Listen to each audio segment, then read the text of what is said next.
welcome back to my channel, Chinook Crafter.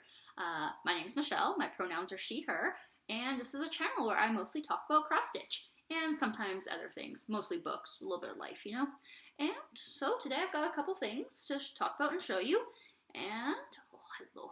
He decided he wanted to sit in my lap right when I started to record, and he's so cute. Hey, buddy. This here is Odie, and he is the fur demon who gets all his fur in my projects, who loves to sleep on them, and thinks needles are his own personal form of acupuncture. And occasionally he gets a little bit feisty with the floss. Oh, hello, I love you too, buddy. There's no babies in the house at the moment, so he's like, oh my gosh, your lap is free. Like, lady, let me have it. He's a nice hairy boy. As I'm feeling him, you're going to get combed later on. Hey, I'm sorry, buddy. Okay, so, oh, yes. I told him I was going to comb him, so now he's done with me. He's like, no. Oh, yes, the weather has shifted, so now we're shedding all this long hair. He's gonna sit right there. Are you gonna sit right there? Are you gonna join us? Okay. Judgy cat. He will judge all what I show you. But it's actually kind of perfect to have a nice little orange cat somewhat on screen. I want to start off with my little ramble word vomit today with talking about a stitch along I'm going to be hosting. I know, that's so exciting. I'm really excited about this one. So way back when I got like there's a local embroidery artist I follow and talk to on Instagram, and she got somebody's like deceased relative stash, and so she flipped through it, and then she's like, here, anyone want the cross stitch stuff? So I grabbed the cross stitch stuff because she took all the floss and hoops, and like, why wouldn't she? And so I was, you know, and a lot of the stuff was from the 90s. I mentioned before that I gifted it away. Well, one of the things I kept for myself, and I showed this before, was this book, Calico Kittens. This is from 1993, so it's 30 years old. And I don't know, like, it just gave me some nostalgic feels. I didn't know if I was ever going to stitch anything, but I was like, this is fun, this is cute, I'm going to hold on to this. Well then, on that Flosstube, Stitchy Wren, they commented, and they're like, hey, I have that book too, we should do a stitch along. And I was like, sure, let me think about that. Because, I mean, it's a seasonal pattern, so there's a bunch of, you know, as I flip through it, there's Christmas, there's like spring, there's a really cute little pinafore, St. Patrick's Day, right? So I was like, I don't know, like, here, look at the Christmas ones. So, and then I was just thinking about it, and I was like, hey, you want to do one of the Halloween ones? And we're like, yes, sure, like, well, you know, you and I will work on the Halloween ones together. And that was that. And then, as it happened, I was talking to Cam the Stitcher, because we had both posted, like, well, or shared on Instagram the same Halloween pattern. We're just like, oh my gosh, like, there's all these cute Halloween patterns. I love spooky stitching season, right? And then I know Cam, okay, I'm really jealous of Cam. She has this awesome vintage Canthal soup collection. And I want them because those are actually the same bowls I had like my cereal and soup in growing up, but obviously my parents didn't keep them. They probably got passed down to my cousins who probably broke them. That's, you know, life. So, like, every time she mentions them or brings them up, I'm like, oh, those cups, I want those again. Anyway, so I was like, well, hey, actually, I'm doing this really fun vintage one. And, like, you know, like, I know you like this weird vintage aesthetic like I do. So I showed her, and she's like, I'm buying it. I bought it. And so I was like, well, we have a sale, like, so. And so these are actually the Halloween patterns. So as you can see, I just love them. Like, see how, like, well, here, let's move out of the glare. Like, I don't know which one. I'm going to stitch all three, I think, but I don't know which one I'm going to start with. Like, this one here has, like, a little pilgrim's hat almost. This little cute little witch one. And then this one just, like, this pumpkin. Like, I can't get over it. I don't know which one. But anyway, so, you know. And I was like, so then me and Ren were like, oh, well, you know, we're going to make this, like, a little bit more inclusive, right? Because this is a pattern book from 1993. Like, it's not exactly like you can go to your local needlework shop and buy it. It's not uncommon, but it's not common, right? Although I did find that it is available on patterns online, like not the whole booklet, but like the individual patterns. And like, I want to say it was like $3 each, American, I want to say. So like really reasonable price. I mean, reasonable. I mean, for like a vintage, like 30-year-old pattern, like that's not bad at all. So I did find that it did exist online. So that's actually kind of cool. So anyways, we are doing the Calico Kittens because vintage, aesthetic, it's perfection. However, I was like, I want this to be more inclusive, just in case anybody else wants to join, because like, you know, I want to include everyone. I want to give the option to include everyone. So we decided that we would do a spoopy kitten stitch along. Spoopy with a P, not spooky, spoopy, which is that cute and spooky intersection. And that way, like, and you can stitch any Halloween pattern featuring a cat. Like, it's so open and open to interpretation. Like, if it's a cat, it's orange, it's black, it's in a costume, it's on the edge of a pattern, it works. It can even be something you've already started, because there's so many of them, and I know, like, I have like 100 in my wish list. So, oh, speaking of black cats, I have another guest today. My goodness, this is a good location for you guys, hey? Yeah, he was coming over to sniff the book. I know they're not black cats. I'm sorry. I have another black cat stitch pattern for you, okay? Anyways, okay, buddy. So as I was saying, like, spoopy cats, that's our theme. And we're going to start October 1st, and just go at your own pace. Start along, whatever pattern you feel like, just whatever calls to you. I have collected a bunch of screenshots of, like, different patterns from, like, all over Instagram and Etsy. And I'm going to be sharing those as reels on my Instagram feed. So if you wanted to, like, maybe see a slideshow of things I favorited and wanted to do, and maybe be a new designer, that will also exist. Sorry, I'm petting. Okay, sit up here so I don't have awkward arms. Yeah, so that's going to be my goal. You'll notice there will be a lot of black cats, because I kind of have a thing for black cats, don't I, handsome? Hey? Oh, yes. He's a star. He loves the camera. He probably thinks we're FaceTiming. He loves to interact with FaceTime. Okay, so yeah, so that was my first thing. Spoopykittensal, starting October 1st. Hashtag spoopykittensal, and just Halloween cats. Very simple, very easy, and I would love, love, love to see people join us in on that, because I'm excited. So that is that, and now let's talk on my works in progress and new starts. This boy. Alright, so we're going to go with new starts. I'm going to start off with the very small start I made on the Wizard's Inventory Sal by Sewing Starfish. You are distracting me. You are a bad influence. Okay, so here is what I have. Yeah, you're blocked. So as you can see, just a tiny start on the robe and the chain. This is fabric I hand-dyed myself. Yeah, it turned out very nice. It's mystical and magical. I liked it. I did want it to be a little bit more red than purple, but overall, not too shabby. I'm pretty pleased with that. I just had to, I'm late starting this because I've watched another one. The first one I did came out very pastel. I used the exact same colors, but I guess my dilution was off, so it was beautiful pastel. And I didn't want to go back in and make it dark, because it turned out gorgeous, just not what I wanted. So I had to source another piece of fabric big enough and go on. And this is 18 count, so it's a little tight on the stitching, but it's good. And I am loving this wizard. This wizard's going to come back up later. I'm not far. It is on my stitching plans, because we're on the frames dropped, and the second release, which was a unicorn, came out today. And so it's a wizard, a dragon, and a unicorn, and so I am very sold on it. So that's my first new start. I mean, I've had it for a while. It just took me a while to get my button gear and get it going. My second new start, I mentioned this in my last one again, Stitchy for Witchy. So this is my Stitchy for Witchy start. And here, wait. It has a black cat head on top. See? Perfect. I don't have to stitch it. I have a black cat head right there. Yeah. So this is fabric I copy dyed myself. And it is the Hello Kitty surprise one. So it's a cat-themed Jack-in-a-box? Jack-in-a-box, sorry. I was going to call it a Jack-o'-lantern box, because I'm combining my Halloween and scaries. Yeah, and so it is going pretty well. I have been complaining on Instagram about the étoile floss, so it's like 310 floss, and then it has the outline in the sparkle 310, and I know there's 3 other times the there's an orange, a yellow, and an ecru sparkle, like étoile floss that come into play. I just haven't gotten there yet, because I like to try and fill it in so I don't have many counting mistakes. Oh my goodness. Yeah, I did get a little bit frustrated. I was working on this last night, and I was like, I want to stitch something other than black, so I got in some of the tin with the DMC3, just very little bits there. And the sparkle is, the more that I stitch the sparkle, the more I'm liking it. It's very fluffy, so I'm finding it splits and like poofs out on me, so I have to shorter lengths, and I wasn't getting as much of a payoff as I wanted, but the more I do it, I'm like, oh, okay, there's a very subtle shimmer, a touch of elegance. We don't need to see that on my Flosstube, buddy. We don't need to see that. We don't need to see that. Yeah, so I'm working on it. It's good. The very annoying thing was I was at a spot where I could start adding colors, and I'd gone to Michael's and picked up the 3 shades of the Twilight. I didn't have because I only actually owned one of them, thanks to the Let's Make a Statement pieces.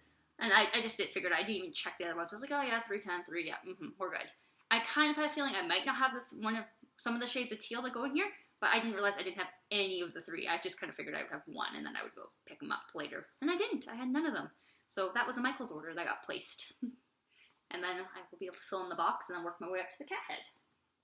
Sorry, 1 second. Okay, sorry I'm back from that brief interruption.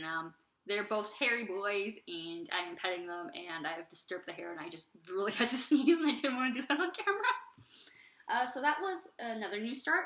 I think I had the tiniest start, or I mentioned I want to start on this. This here is Nobody's Home by Stitch Spout, and it's in the Just Cross Stitch Halloween edition, and it's this beautiful haunted house with like, here, let's see. You can kind of see the outline of a ghost right here. So it's like a little house, and there's ghosts popping out everywhere, and it's just like, you know, it was like a little nice mini size one, and it was on. She did it on this beautiful green, like limey green dyed fabric by Oblong Meow, who was also a pattern designer as well as a fabric dyer, and so I was like really inspired by that, and I was like, I need to do it on a lime green floss too. I'm gonna try that on my own because shipping costs. Next time we go plan a trip to the States, I'm shipping everything. I'm going to go shopping before I even hit the States. So it's all shipped and ready for me there. So yeah, so that's my little start. I've gone up all the way up there, so now it's just going down and then filling it in. Yeah, so that's another smaller Halloween stitch that I'm enjoying. And the last one I did as a new start is I finally got off my butt and started the Tamara Pierce stitch along, which was in, I want to say 2019. Yeah, I bought it, and I bought it halfway through. I want to say it was in 2019. It might have been 2020. I don't know what year. I'd have to go double check my Etsy files. Anyways, it was a couple of years ago. I bought it about halfway through, and it's been at least 3 or 4 years, and I just started. And this is what I got, which is actually a fairly significant start. This is like most of the first section. So, for those that don't know, Tamara Pierce was a young adult, is a young adult fantasy author. She just has slowed down in her releases. And I read them in like grade 5, grade 6 to junior high, and then I still reread them fairly often and keep on top of what's going on with her. They were very important to my childhood. So when I was growing up in like the late 90s, early 2000s, we didn't have a ton of really fun female-oriented fantasy novels. I read a lot of Anne McCaffrey, which did have strong female characters, but they were often secondary a lot of times. I don't know. I have some issues with Anne McCaffrey female characters. There's some good ones, there's some bad ones. They kind of get subsumed into their relationships and then all of a sudden lose all their fun spark fires. Or there was Mercedes Lackey, which again, I had a very soft spot for Harold Valdemar.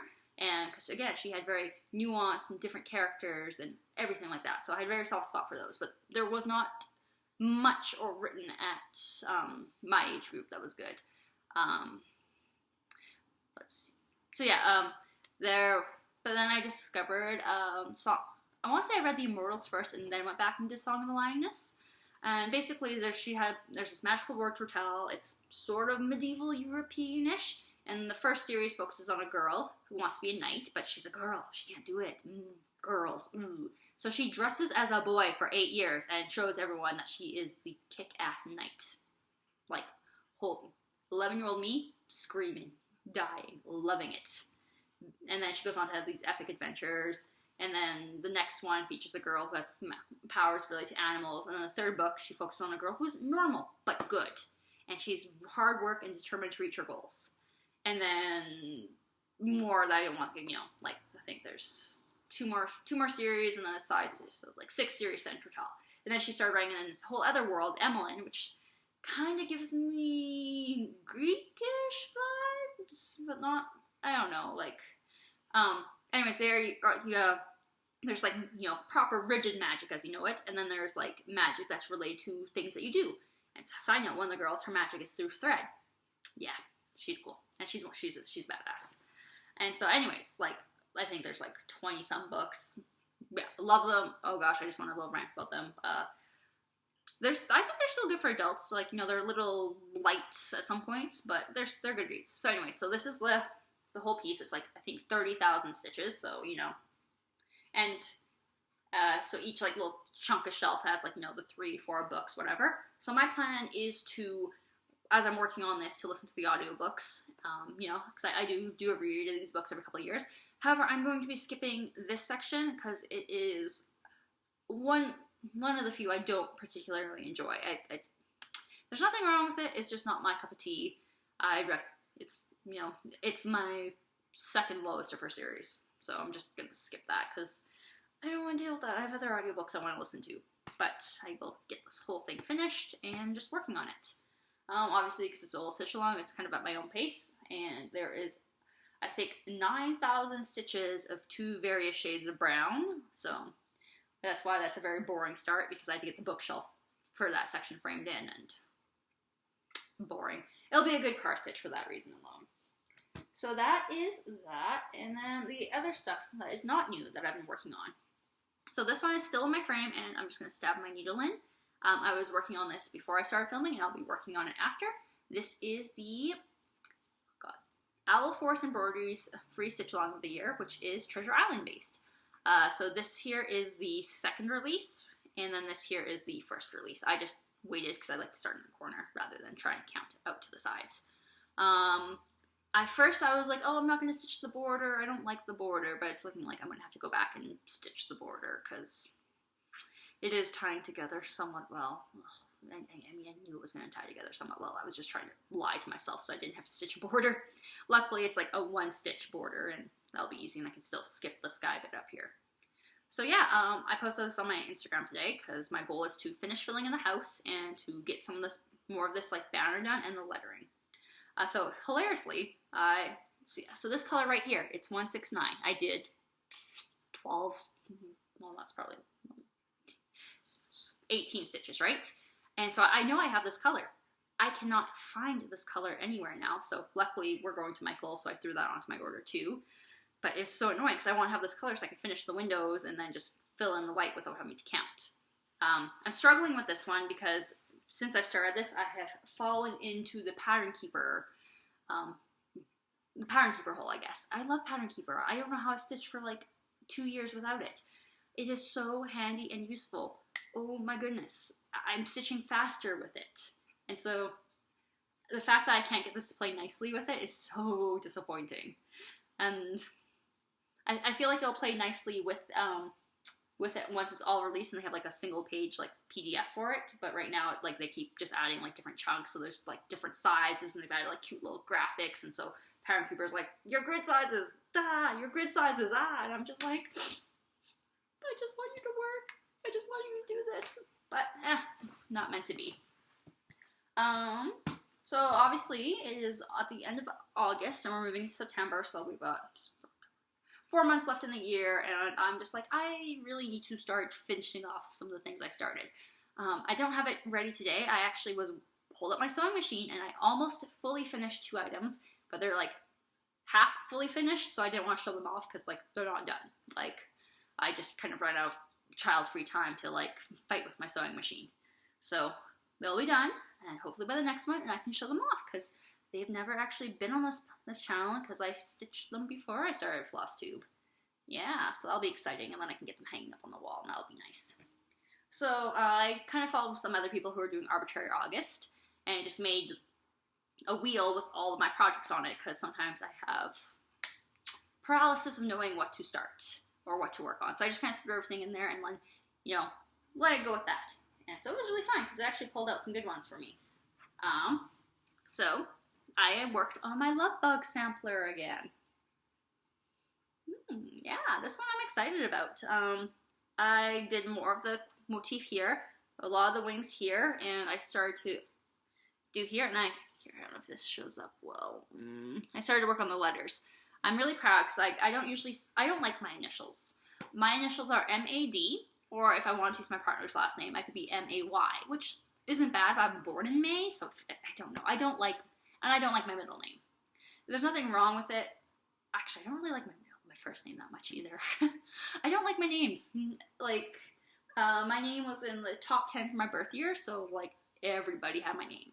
Like, and it's still everybody has my name, and so I don't have a strong identity to it sometimes because growing up there's always another Michelle in my class, sometimes two. One year in my French class there was 3 other Michelles and a Michael, and there was only like 14 kids in that class, so literally a quarter of my class had the same name. So yeah. Yeah, it got fun. So like I said, I don't really love my initials on things because, I don't know, I don't feel them. So there's space for the initials here. So what I decided to do, I was a little short on the one pink there, so I have to go back and finish it. But I'm going to do I, and then I charted my own little heart, and then there's going to be a U. So I'll tie into the Valentine's Day theme and be like, I heart you. I thought it was cute. I thought I was being clever. Yeah. Some of these pinks don't, like, I did very tone-on-tone pink for this, which I sometimes regret, but then it does show up like, there we go. There we go.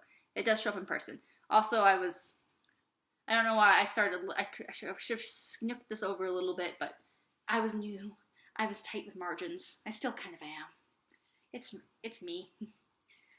There's enough of a border I can do something with it. I just should have been a little bit more generous and just evenly divided down the middle. So that was that. I also pulled out my Egyptian Scarab, which is by Neil Lot Designs, and also be done as a stitch along. I finished the green border, which was a blessing because that was what was holding me back on it. Just because I wanted to make sure my borders all matched up before I started doing it. And I started to do on the sun motifs. Hilarious mistake here. This is where Pattern Keeper failed me, right? So as you can see, I did the outline and I filled it like layer yellow in with these oranges. And I was thinking to myself, like, that doesn't look that great to me at the moment. But I'm like, I trust the process. You know, like there's 2 other colors that go in around these, right?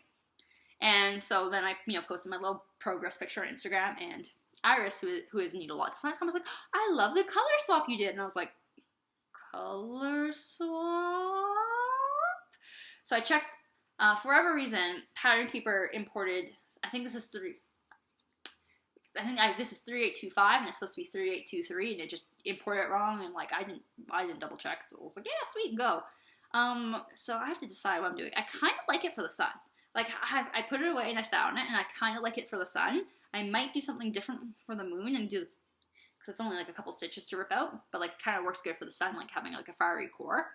And it might look good for the moon. I don't know. We'll go see. But unintentionally could have been a good thing. Unintentionally could have been, I don't know. I did say I was going to change this pattern up a lot and make it personal. I just meant to do it intentionally, not by accident. And the last one I worked on was my very own Mama Star Bunny by Mama Witch Designs. Sorry. There we go. That's where I just finished off, so I left my thread dangling. So I work on Mama Witch patterns on Mondays. I call it Mama Witch Mondays because I have a ton of her patterns and they're cute and adorable. And look at this guy. It looks like I'm almost done. I'm like halfway done because, so the stems are almost done. Like I was almost done, almost done the stems on this. Like these stems are done. They just need the mushroom caps. And then this side, I was almost on the stems. I think I had like 9 or 10 more stitches, but my toddler was like, nope, you're done today. You're done. So that's what I got. And then I have to go in, and then there's like, I think 600-700 stitches of leaves just all around this border. Like it's going to be cute. It's going to be good. But like I keep looking at this and I'm like, I'm almost done. And then I look at the numbers and I'm like, how is there so many more stitches left? Because there's some chunky leaves that need to be stitched. So that is what I did for stitching. I was kind of all over the place. It's the last couple weeks of summer. We've had stuff going on, so I haven't had some slower stitching days as well. And did I do anything? No, I'm trying to think if I did any other things. I know there's some days I just didn't stitch. So the last thing, I have a haul. It's a very little haul for the moment. I was kind of holding off on my filming this because I was hoping some more bits would come in the mail, but so far they have not. So my first one is Lauren, the New Hampshire Stitcher. She's hosting a back to school sale. BAP could be big, badass project, big awesome project, something like that, right? And I decided I was going to do the 100 Owls by Owl Forest Embroidery. It's not the biggest project. I have bigger projects ready to go, but it's big to me in emotion and sentimental value and investment of time and energy. I saw this owl sampler on Pinterest years and years ago, before I even knew what cross stitch really, like, you know, was really into cross stitch. And I saved it because I was like, that's cute. I love owls. I want to do this. And then I kind of looked at the size and I was like, I don't understand. This looks hard and confusing and Russian. No thanks. So, you know, that was that. And like, but it was always there, right? And like the same week that Lauren announced this, I saw like 3 other people posting about it on Instagram and Flosstube, and so I was like, oh, that's a sign. That is a sign from the universe. You are doing this. So, shipping the owl forest and bird floss over here is not feasible for me. And, I mean, you could just do the straight DMC and they look fine. Like, I'm using the straight DMC on the Treasure Island. The Treasure Island one, and that's fine. But, like, this is a project that has meaning to me, so I want it to be a little bit fancy. So I reached out to Roxy Floss Co, and they did a custom conversion for me. It looks gorgeous, like from the pictures. I have not seen it physically in my hands yet.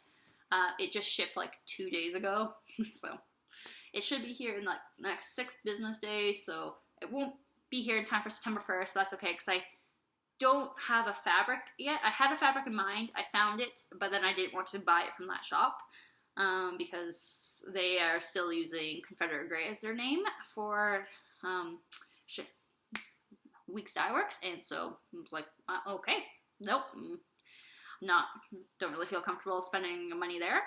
So I have to go to my local needlework shop and figure out what fabric was there. I mean, it's fine. It has to be like a sort of neutral, natural sort of color. There's tons of options. Like, there's going to be tons of options. It's not hard. I just have to go and pick it out. But since I'm going to have the floss, I kind of want to go in with my floss and just really analyze and pour over it and have fun. Because that is part of the joys. I love kitting up and picking out things and putting everything together. So I'm going to have fun picking that out. And then my next thing is I went down a rabbit hole the last couple weeks. So, I mean, obviously, if you were here at the beginning, I've talked about how I like the vintage cutesy patterns. I have a lot of fond memories of those in my mom and my aunt's house and things like that. So, yeah, you know, like, I'm not the biggest, like, you know, I don't want to be stitching, like, precious little moments, everything like that, but, like, when I was flipping through the, patterns online for the Designs by Gloria and Pat, because they have a lot of those online, I was seeing, like, oh, yeah, I remember those, and it was weird, because I saw these little mouse cross stitches, and as soon as I saw them, I was like, I know those. I did not know them until I saw them again, and it just, like, unlocked, and I was like, I do know those. I've seen those multiple times, right? So, there was that. And so, on that stream of things, like I've mentioned before, that I really want to get the lavender and lace, the 5 Celtic ladies, and do color conversions on them. Not that those are ones I saw. I'm pretty sure I saw some angels stitched by them, like they're angels stitched by people I know. But I want to do the updated color conversions on the Celtic ladies. That's irrelevant till I have them. I should actually be, hopefully, I have Christmas, and I should actually be getting the other 4 soon.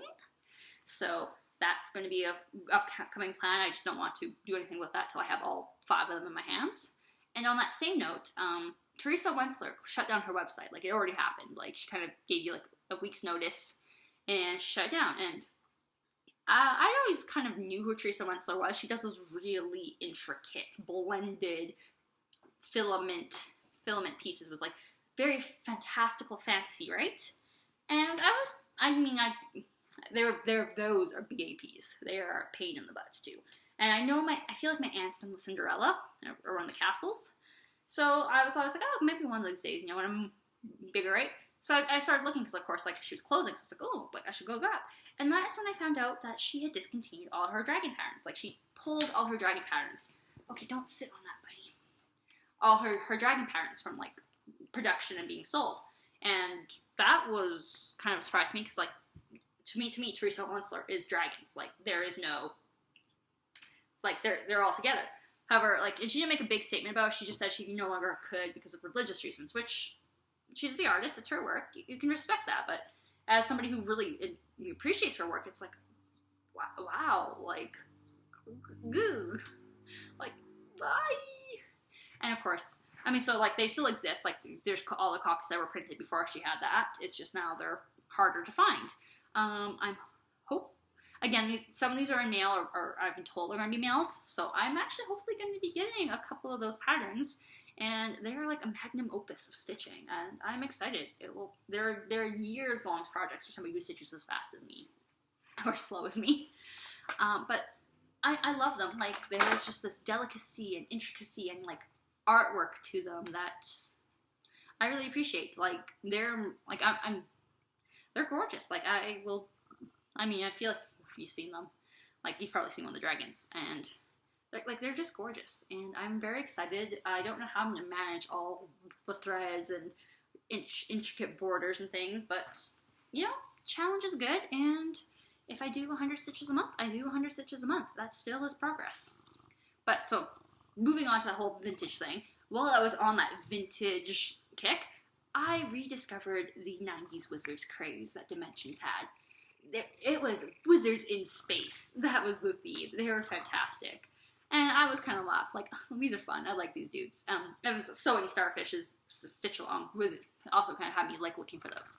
And as I was thinking about that, somebody posted in the Canada Buy and Sell group a bunch of patterns. And I only just took the cover photo. I don't need the whole kit right there. This guy, it's magic in motion. Look at that dude. Look at him. Like, I'm in love. Hello. Like, he's also gonna be a challenge. Like, I don't know, you see that? That's a tassel and cord that you have to make. I might cheat with that. I'll see what Michaels has. But yeah, so like, he's a dude. He's got friends. I gotta find the friends. I've been posting about it on Instagram. I have some sources on some of his friends. I have to double check with my brother-in-law when he's next coming to Canada, or if he minds if I ship a bunch of random packages to his house and he can condense them into one package. Because if I have to pay $20 to ship each one, it's ridiculous. If I can spend, $3 and ship it to his house, and then he can, like, combine them, and I just, one shipping package. Some of them are still as kits, too, which is kind of nice. Like, this one is a, used condition pattern, so there was no, I'm going to have to, like, do a color conversion on what those Dimensions colors need, buddy. So yeah, that's another big plan. I'm going to acquire wizards and be very magical and have wizards everywhere. The lady I got this from, she's actually local to Calgary as well, and she was showing me her wizard wall. She had like four wizards all up in her wall, and I was like, I have decorating goals now. Wizards on my walls. Wizards. So yeah, those are my plans and goals and things I want to acquire. Ugh, hey, okay, you get away from that. Yeah. Did I read any books this week? I read books. I can't think of what books I read, and if they apparently they didn't make an impression on me, so we don't need to talk about them. Because I didn't read anything good, apparently. That's annoying, because I'm like, I did read books. Well, I read a lot of books. Sometimes they just don't stick, or I'm very slowly reading them. Like, I'm working my way through Sense and Sensibility while I stitch, but then there's holds on it at the library, so I have to return it and then wait for it to come back around again. I think that's kind of where I'm at with a bunch of my books, is I'm working on them, but the library wants them back. I mean, why? Why does other people want to read the books? It should all be for me. Actually, wait, my phone's right here. I'm going to quickly look up what I read. Yeah, just see if there's anything good. Hopefully there we go. Also, I read a lot of kids' books these days, so it doesn't really help my retention of what I've read, because, like, I'm looking at the floor right now, and I've read 5-Minute Stories from Sesame Street, Night Night Elmo, They are truly classics that are stimulating the mind. Oh, okay, that's what I was going on about. Okay. I read a whole bunch of Indigenous and First Nations books this week and last week, just because that's why I got it from the library. Mostly graphic novels. They were interesting. Graphic novels aren't my usual form of reading, so there were some good, some bad. The one guy, his name's Michael Nicole Yagulanas. That's who does most of them, and so he, obviously it's like Haida style manga, which I thought was really interesting. So it's like indigenous artwork and like the manga style of storytelling, and they were really interesting. I just somewhat struggled to parse it because I had to get familiar with the artwork style and then read it. So that's on me, not on him. I read 3: Red, War of the Blink, and Carp Fin. I liked Carp Fin the most. And then I also read Moonshot, which was the Indigenous Comics collection, which, as any comics collection, there's ones that stand out and ones that don't. So that was just like a nice way to kind of check to see if there's other artists I want to follow. And yeah, those are basically the ones I read that were worth talking about. I am kind of on a Kate Daniels, Ilona Andrews, and Patricia Briggs kick right now. Julie in Stitches mentioned that she was reading like some Nalini Singh, and to me, like Nalini Singh, Ilona Andrews, and Patricia Briggs are all kind of like the same sort of like urban fantasy books and like massive series, and that just kind of was like, I should reread those. So there I am, rereading them. So that's what I've been reading and enjoying. Okay, since he's right here, we are going to sign off, and thank you for tuning in to Flosstube 10. Oh, good wave. And remember, Spoopy Kitten Sal, got a black cat, time to participate. Okay.